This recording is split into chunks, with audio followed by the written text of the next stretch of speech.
easy for me. Yeah, that's great.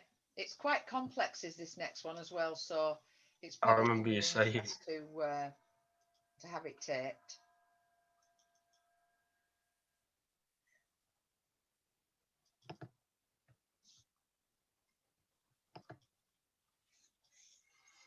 Okay, so it's coming to you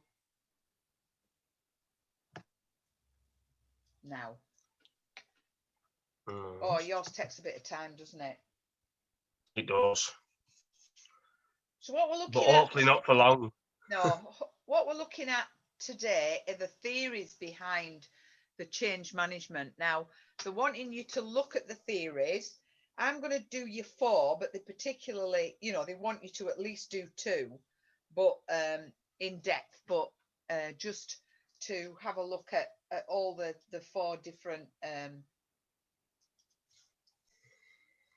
sections. So it's on its way to you.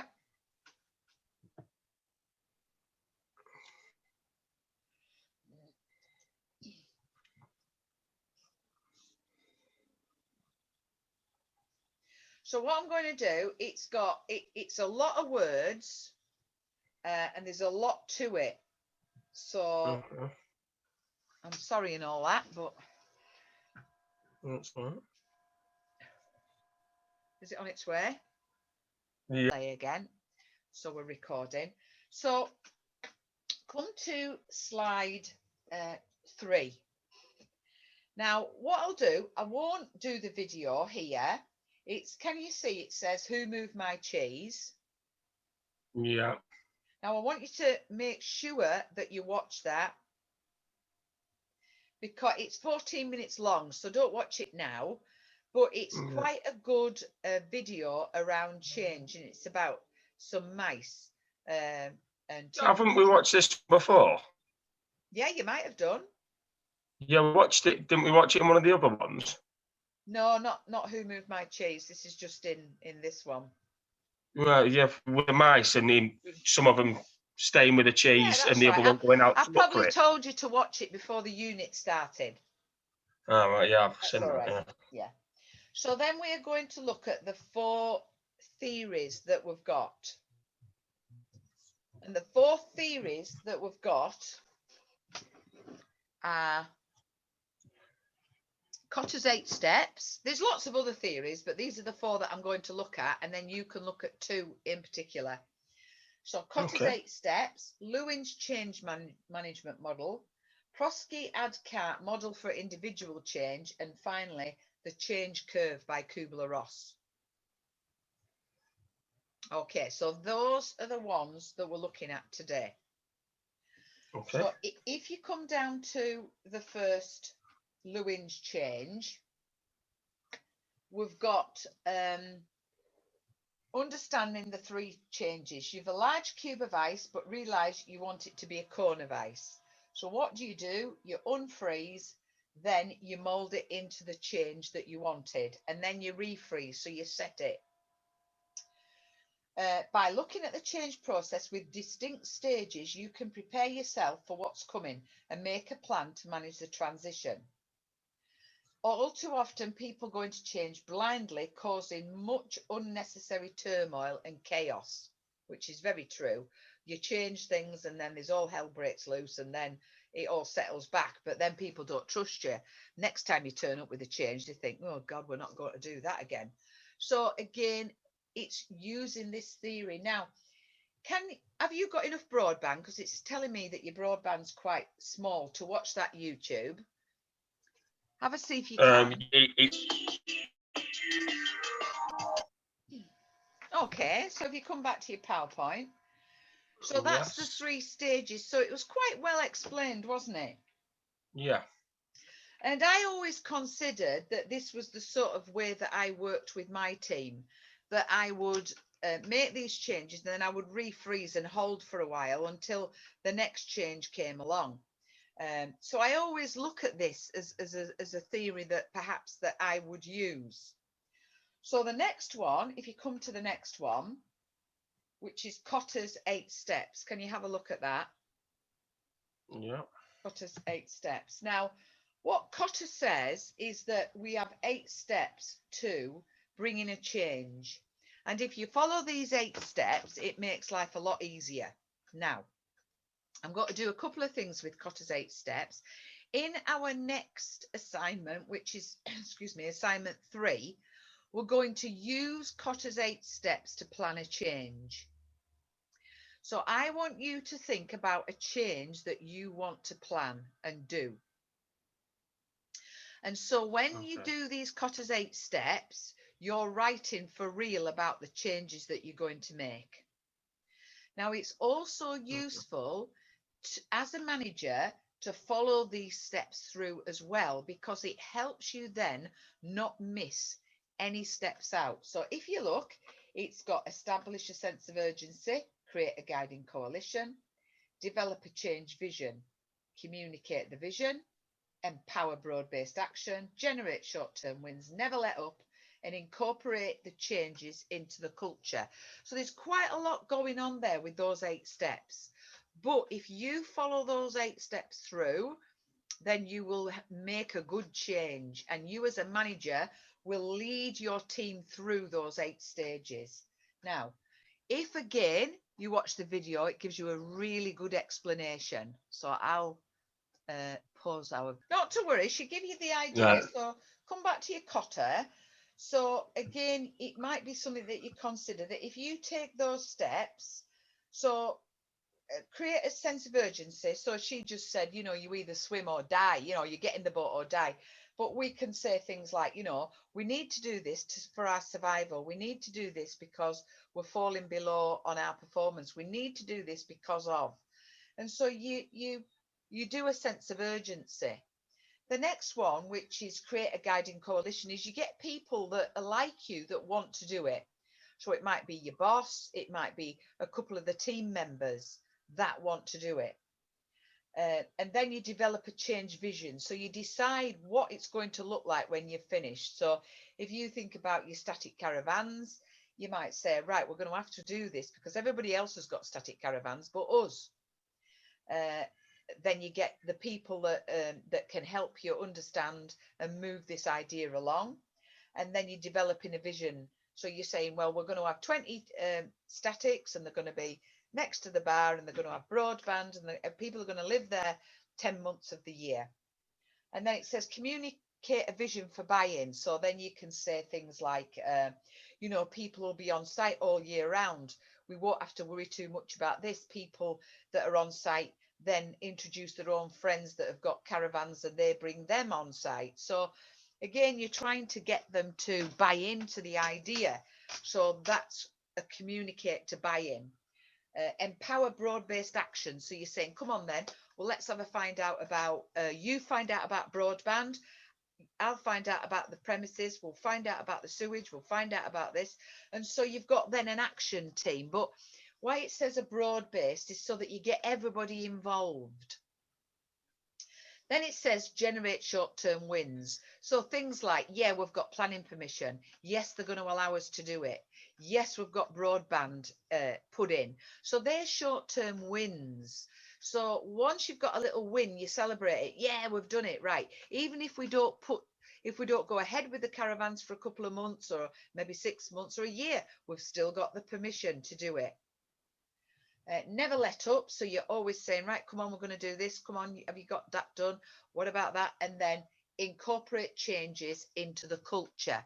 So then what you're looking at is making sure that, oh, we've always had static caravans. And so we can build on what we've already got. So listening to that, Callum, is it something that you understand, Cotter's 8 steps? Yeah, I quite like that one.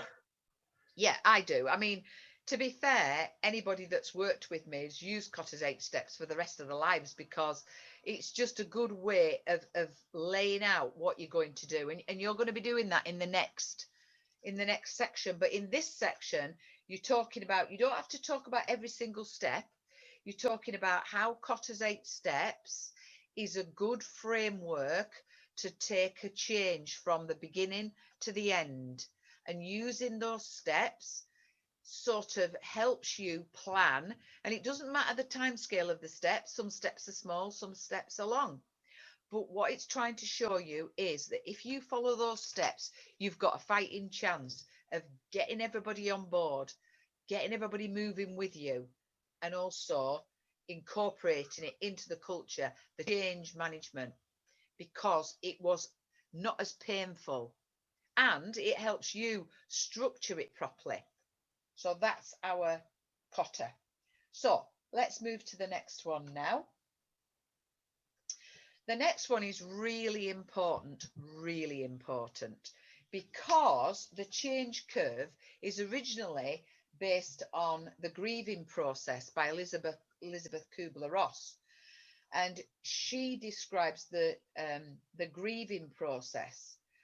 But if you look at the Kubler-Ross change curve, and I always say, Callum, if I'd have known about this curve when I was a young manager in my early days of management, I wouldn't have been as stressed as I was, because I didn't realise that people go through all these stages, whether it be deceased or whether it be a change in their environment. Now, you think about COVID and where we were last March. We were in shock, weren't we? We were in shock. We were in denial because we all ran to the pub, didn't we, for the last drink, not realising that we were spreading it to everybody. We were in denial. It's not going to happen to us. We are going to go on the streets. We don't care. Then we were frustrated, weren't we? We were all going mad, wanting to do this, wanting to do that, not wearing a mask, staying in, not staying in, frustrated. Then we'd slipped into depression. We were all fed up. Then we started to come out of it. So around June time, July, we came out of it. We thought, oh, this is all right. Decision, yeah, we're going to be all right. And then we started to live our lives normally again, to be pushed back into that curve in October. Back to shock, back to denial. We all ran to the pub again. This time we went right into depression, and I don't think any of us are out of it. We're all around. We start to come out. The government has told us 8th of March. We're not even out of depression yet. So can you see how that curve affects our lives? Yeah. So looking at that curve, where are you? What, just in life? Yeah. Oh. I'm in depression. No, I don't think it's too bad, this lockdown. Oh, well, I do. I'm really fed up of it now because I can't get out. And when I had time yesterday to get out and walk, it lashed it down with rain. Yeah, So I don't think it's too bad. Room, day in, day out. So I'm really fed up. So I'm around the depression. I haven't even come out to experiment because I'm fed up. I've done it. I did it last time, and I quite enjoyed lockdown last time, but I'm certainly not enjoying it this time. Yeah, I'm probably like the next step or two up. Yeah, I'd imagine. so the point is, and you've just hit the nail on the head, everybody is at different stages. So what you've got to think about how you apply Kubler-Ross is when somebody goes through a change, you bring a change in, somebody goes through it, whereabouts are they on that curve? And the time bit along the bottom takes different people different times to get through it. So if you come to the bottom where you've got your YouTube, go and have a watch of your YouTube. I'm going to just pause the recording. Taping. Yeah. So it is a really good video, and it's a good explanation, better than, me rattling on to you. So do you understand when changes happen that people go through this sort of curve? Yeah. Yeah, I've seen it quite a lot, to be fair. Yeah, but it's good to know that it's an actual sort of theory, isn't it? Yeah. I thought it was just some of my staff being stubborn. No, and like I said to you just then, if I'd have known about this, I perhaps wouldn't have worried so much. I would have understood where they were on the curve and gave them time or tried to persuade them up. I once saw, not unsimilar to you guys, I saw a presentation of my learners, and they were talking to groups, and she put up the curve and got everybody to stick stickers on where they thought they were on the curve, and it was really interesting. And then she stuck the negative people with the positive people and said, right, come on, see if we can move ourselves along. And so it's a really good way to understand. So again, you're not explaining every bit, or you can, but what you're trying to do is say, is it useful? Is it a useful theory? To me, I think it's a great theory, but everybody thinks differently. So that's that one. And then the last one that you're going to look at is called it says Prosky Adcar. It's actually it's a registered name from a company. And we're only actually going to look at the A of it for now, because there is lots of videos. There's one for every letter. So it's just a matter of, I'm just giving you a little taster.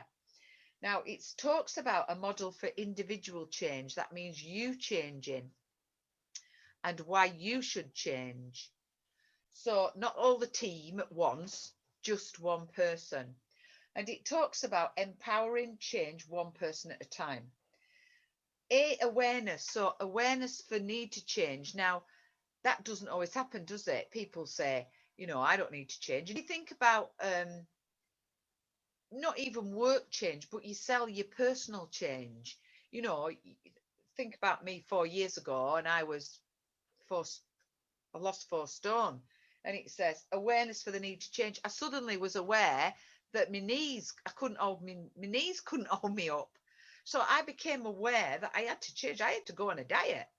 So it's not so much as a team, it's personal awareness. What do they need to do to change?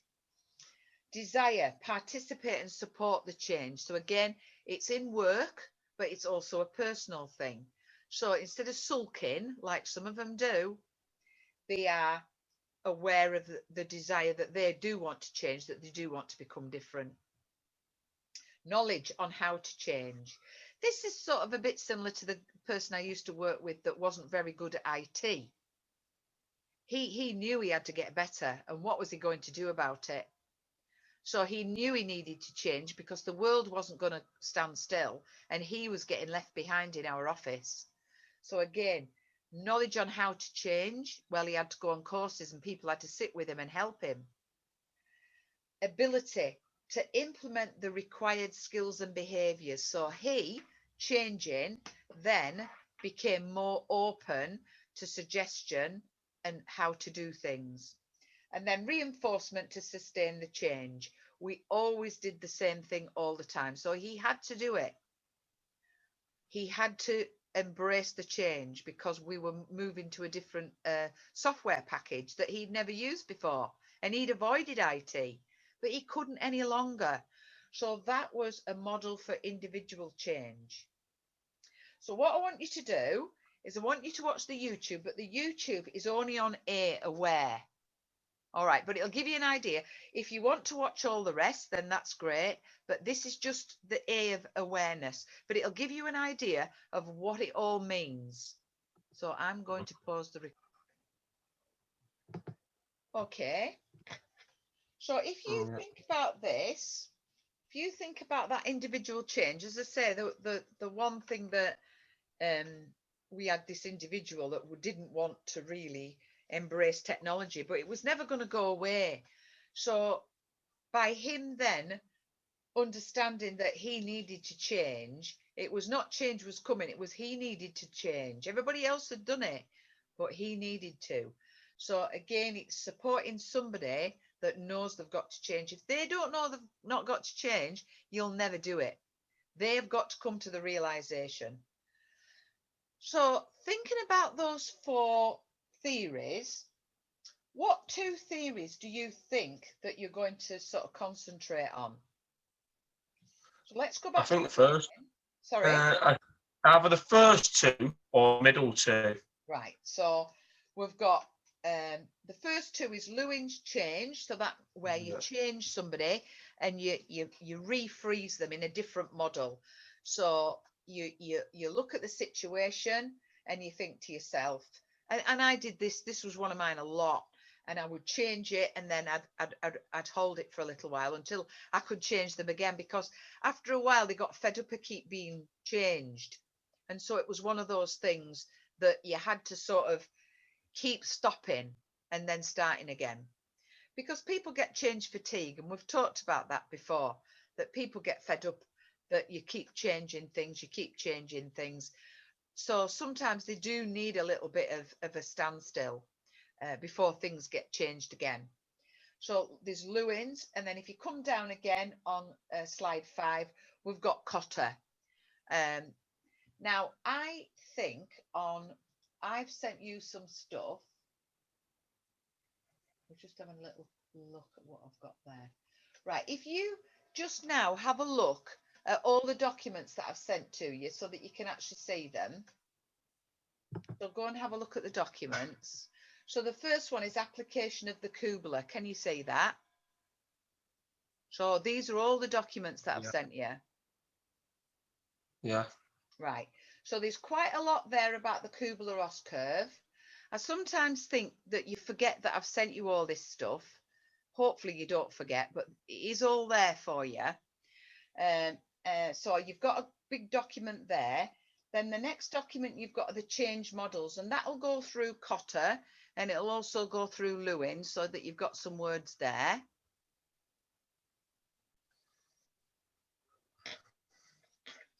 If you come down again, you've got your explanation of Cotter's 8 steps. Yeah. You've got this change template that I'm going to use on the next one, but it's there anyway for you. You've got that Prosky ADCAR model for individual change. So you've got lots of documents there, the document there with a little bit more explanation. You've got a really good poster there about resilience and talking, mainly it's about Cotter, mainly it's about Kubler-Ross. You've got a little bit there about the critical role of leadership during organisational change. And then we've got some stakeholder management. But my task to you is, I want you to look at 2.1, evaluate the use of theoretical models for managing change. That's the bit you're going to do. And you're looking at about 300 words for it. So it's not a lot. So 2 theoretical models. And remember, you're evaluating them. So you're saying if they're any good or not, and what use are there. 1 sec, can I just take this call? 1 sec, sorry. Yeah, I'll just stop it. Callum, we're finished if you want to go. Callum?